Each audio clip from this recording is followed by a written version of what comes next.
जिंदाबाद जिंदाबाद।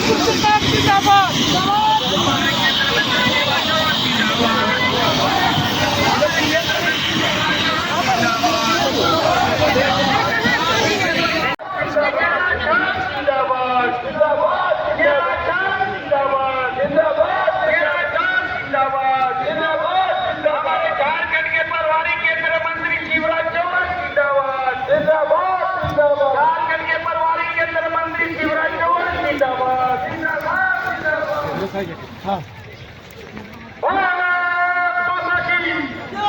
ठीक है सर।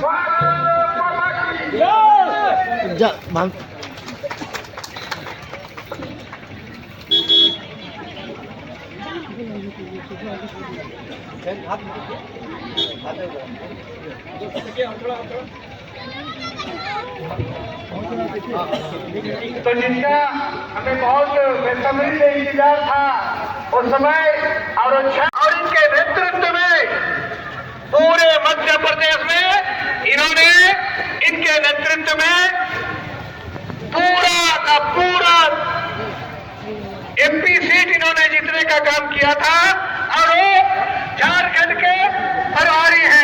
जिनका स्वागत करते हैं शिवराज सिंह चौहान जिंदाबाद, शिवराज सिंह चौहान जिंदाबाद,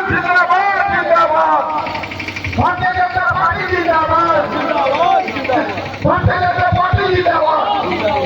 जोरदार तालियों से स्वागत कीजिए जिसका इंतजार सुबह से कर रहे हैं आपको, जोरदार तालियों से स्वागत कीजिए। भारतीय जनता पार्टी जिंदाबाद, शिवराज सिंह चौहान जिंदाबाद।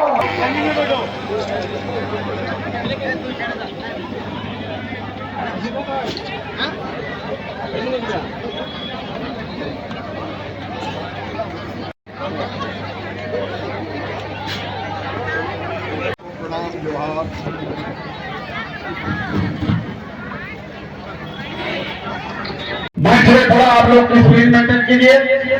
अभी मैं गुरुचरण नायक जी जो अपने क्षेत्र के रहे और वर्तमान में झारखंड के प्रभारी भी हैं, बोले श्री शिवराज सिंह चौहान जी को मैं हार्दिक अभिनंदन करता हूँ। इस राजा अजीम सिंह की धरती पर उनका बहुत बहुत शुभकामना है और साथ ही साथ आए हमारे इस।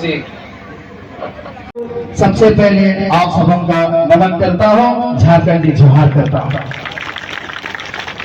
आप सभी जानते हैं इस क्षेत्र में बनरपुर विधानसभा की हालत क्या है। अगर झारखंड के सभी विधानसभा की स्थिति का अवलोकन करेंगे तो आप पाएंगे कि बनरपुर विधानसभा सबसे नीचे पायदान पे है। अब विभागवार देख लीजिए, शिक्षा के क्षेत्र में देख लीजिए, स्वास्थ्य के क्षेत्र में देख लीजिए, सड़कों के क्षेत्र में देख लीजिए। एक साल भी नहीं होता है यहाँ की सड़कें टूट जाती हैं। एक साल भी नहीं होता है यहाँ की सड़कें टूट जाती है और इसके जिम्मेदार कोई नहीं लेता। इसलिए साथियों अब बदलाव का वक्त है और बनरपुर वासियों ने ये ठान रखा है इस बार बदलाव होके रहेगा। और जब बदलाव होगा और एनडीए की सरकार बनेगी तो मैं आपको विश्वास दिलाता हूं कि जो काम पिछले 25-30 वर्षों में नहीं हुई वो 5 वर्षों में कार्य होगी। और इसके लिए इतने दूर से मध्य प्रदेश से हम सबको आशीर्वाद देने के लिए आए हैं। तो सर को भी मैं नमन करता हूँ और तो जोहार करता हूँ। मैं ज्यादा वक्त नहीं लूंगा, सर को कहीं जाना है, दूसरे कार्यक्रम में जाना है, फिर कभी हम लोग बात करेंगे। इन्हीं शब्दों के साथ मैं अपना वाणी को विराम देता हूँ। चुपचाप खेलाचा। जय हिंद। धन्यवाद। अब बहुत देर आप लोग इंतजार किए, ऐसे शख्सियत आपके सामने आ रहे हैं जिनको सुनने के लिए और उनसे रूबरू होने के लिए हम लोग सुबह से लाइव थे, बिना खाए पिए बहुत दूर दराज के जंगल से आए हुए। ऐसे आपको मधुर वाणी वाले शख्सियत और न्याय प्रिय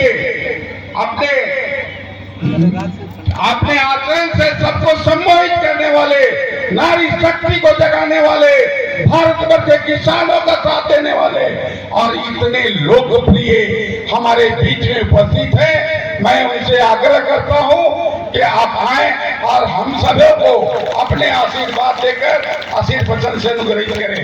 धन्यवाद। बोलिए भारत माता की, भारत माता की, रानी दुर्गावती की, भगवान बिरसा मुंडा की, सभा में आई बहनों भाइयों की और मेरे भांजे और भांजियों की। मैं नेता नहीं, मामा हूँ, मामा। आपके लिए भी प्यार का संदेश लेके मामा आया है। मंच पर विराजमान भाई आलोक रंजन सिंह जी, पूर्व विधायक गुरुचरण नायक जी, हमारे वरिष्ठ नेता, हमारे लोकप्रिय और युवा उम्मीदवार भाई दिनेश चंद्र बोईपाई जी, अमरेश प्रधान जी, बहन सीमा मुंडारी जी, सिद्धार्थ महतो जी, हमारे केंद्रीय सचिव आजसू के, हमारे सभी जिला परिषद के सदस्यगण इंद्रजीत जी, सेवा बोधरा जी, शिवरतन नायक जी, जगदीश नायक जी, सभी मंडल अध्यक्ष और यहाँ उपस्थित हम सब भारत माँ के लाल। मेरे बहनों और भाइयों, आज 2000 किलोमीटर दूर से आपसे मिलने आया हूं। आप सबको शुभकामनाएं देने आया हूं। आप सब सुखी रहें, आप सब निरोग रहें, आपका मंगल हो, आपका कल्याण हो। लेकिन एक बात और कहने आया हूं, ये झारखंड मुक्ति मोर्चा और कांग्रेस की सरकार में रहते हुए आप सुखी नहीं रह सकते। ये आनंद तो आजम गजब पार्टी है भाई। एक ही परिवार यहां चुनाव लड़ेगा,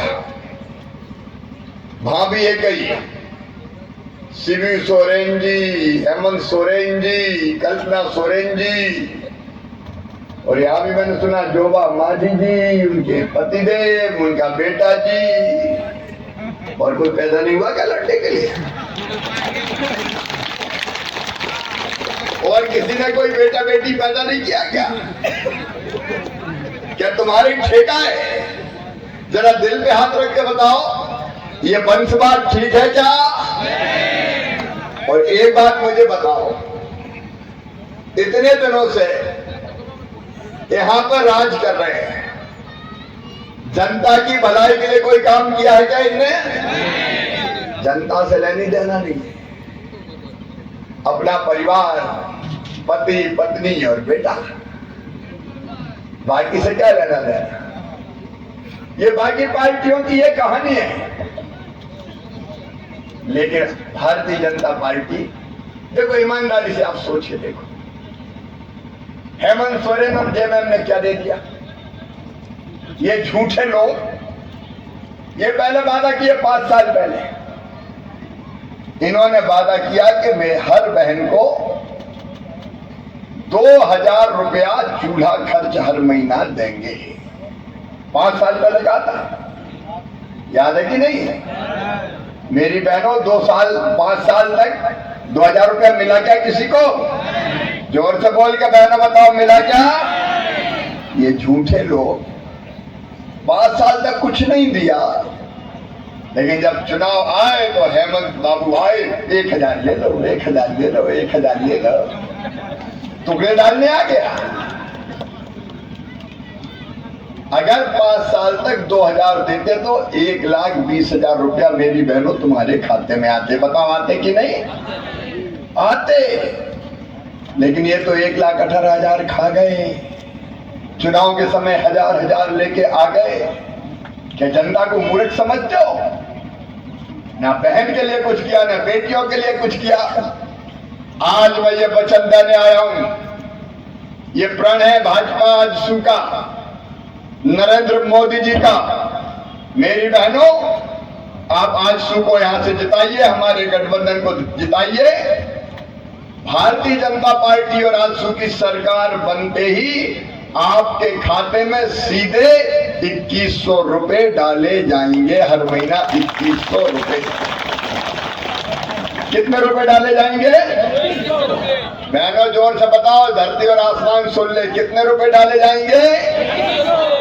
2100। और केवल ये नहीं कहने आया कि 2100 डाले जाएंगे। किस तारीख को डाले जाएंगे? जोर से बताओ, किस तारीख को डाले जाएंगे? और जोर से, किस तारीख को? हम तो साफ बताने हैं 11 तारीख को हर महीने आएंगे, खटाखट पैसे आएंगे। ये खटाखट कहते हैं, हम खटाखट पैसे डालेंगे उसमें। और ये मैं इसलिए अधिकार पूर्वक कह रहा हूं कि मध्य प्रदेश में मैंने सबसे पहले बनाई थी लाडली बहना योजना और बहनों के खाते में पैसे डालना शुरू किया। तब से अब तक लगातार मिल रहे हैं। इसलिए मेरी बहनों की चुनाव का प्रलोभन नहीं था, ये वोट का लालच नहीं था, दिल में दर्द था और एक तरफ थी कि अपनी बहनों की जिंदगी कैसे बदली जाए। मेरी गरीब बहनें हजार रुपए के लिए परेशान हो जाती थी, हाथ फैलाने पड़ते थे, मांगने पे भी पैसा नहीं मिलते थे। कई बार आंखों में आंसू रहते थे, बच्चों की छोटी छोटी डिमांड पूरी नहीं कर पाती थी। तब मन में यह भाव आया कि भाई ये औरत जाति, स्त्री जाति, महिलाएं नहीं, इनने तो कुछ नहीं किया, झूठ बोलते हैं। इनमें तो जब चुनाव आया तो मैया सम्मान, अब इनके यहाँ कभी मैया सम्मान हुआ है क्या? मेरी बहनों, इस हेमंत सोरेन जेएमएम के राज में माता बहनें बेटियां रोज अपमानित हो रही हैं। अरे बांग्लादेश से घुसपैठी आ रहे हैं। ये धरती हमारी है भाई, हमारी। हम यहाँ पैदा हुए हैं, हमारे बाद ये धरती हमारे बच्चों की होगी। लेकिन वोट के लालच में वोट कब्जा कर रहे हैं, रोजगार पे कब्जा कर रहे हैं। कई बार भ्रमित करके बेटी से शादी करते हैं, फिर उसके नाम पे आदिवासी की जमीन खरीदने का पाप भी ये करते हैं। हमारी जमीनें जा रही, हमारी जमीनें जा रही। सरपंच जी का चुनाव लड़ाते हैं, मुखिया का और पंचायत का चुनाव लड़ा के पंचायतों पे कब्जा कर रहे हैं। और ये कुछ नहीं बोलते, क्योंकि इनको तो इनके वोट चाहिए। ये वोटर लिस्ट में उनके नाम लिखवाते। किसी को बालू गाया, अब कौन है जोबा मांझी की बताओ तो बालू कम गया। ये नेता सारे बालू बैठे और जनता बालू के लिए तरस रही है। मकान बनाने के लिए बालू नहीं मिलती। चिंता मत करना मनोहर बालू, बालू जनता का है, जनता